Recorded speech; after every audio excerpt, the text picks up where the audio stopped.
Hello guys, ছোট করে mini blogger সবাইকে ওয়েলকাম। আর আজকে কিন্তু তোমাদের সাথে শেয়ার করবো মাটনের রেসিপি। আমার কিন্তু মাটন খেতে দারুণ লাগে। তোমাদের কাদের কাদের ভালো লাগে অবশ্যই কমেন্ট করে জানাবে। ফার্স্টেই দেখো মা মাংসটাকে ভালো করে ধুয়ে বেছে নিয়েছিল, তারপরে কড়াইতে তেল গরম হতেই কেটে রাখা পেঁয়াজ দিয়ে দিয়েছিল। এখানে মাংসটা প্রায় 2 কিলো মতো ছিল, তো সেই অনুযায়ী কিন্তু পেঁয়াজটা ভাজা ভাজা হয়ে গেলে নুন দিয়ে দিতে হবে। আর নুন দিয়ে এইভাবে ভালোভাবে মাখিয়ে নিতে হবে। পরিমাণ মতো হলুদ গুঁড়ো দিতে হবে, যেহেতু অনেকটা মাংস হলুদ গুঁড়ো অনেকটাই লেগেছিল। পরিমাণ মতো দেখো রসুনের পেস্ট, আদার পেস্ট সব কিন্তু দেয়া হয়ে গেছে। এবার ভালোভাবে মশলাটা মাংসের সাথে মাখিয়ে নিতে হবে। তারপরে তোমরা পরিমাণ মতো ঝাল দিয়ে দেবে, যেহেতু আমাদের মাংসটা অনেকটাই ছিল, প্রায় ঝাল অনেকটাই লেগেছে। তো পরিমাণ মতো ঝাল দিয়ে দেখো মাংসটা কিন্তু এইভাবে কষাতে হবে।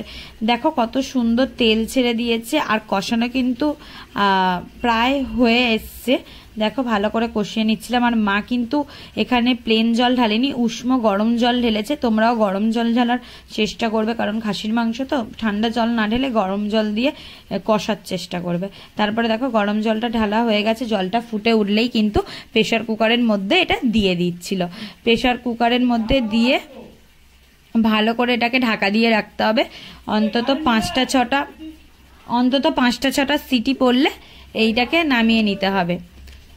তারপরে দেখো এই সিটির সময় পড়ার সময় কিন্তু দারুণ একটা গন্ধ ওঠে, আমার তো দারুণ লাগে। তারপরে গরম মশলা দিয়ে মাংসটাকে ঢেলে দিতে হবে। তারপরে ভালোভাবে ঘেটে নিলে গরম মশলাটার সাথে রেডি হয়ে গেল মাংস। এটা কিন্তু দারুণ টেস্টি লাগে। এইভাবে করে তোমরাও দেখতে পারো, তোমাদেরও ভালো লাগবে।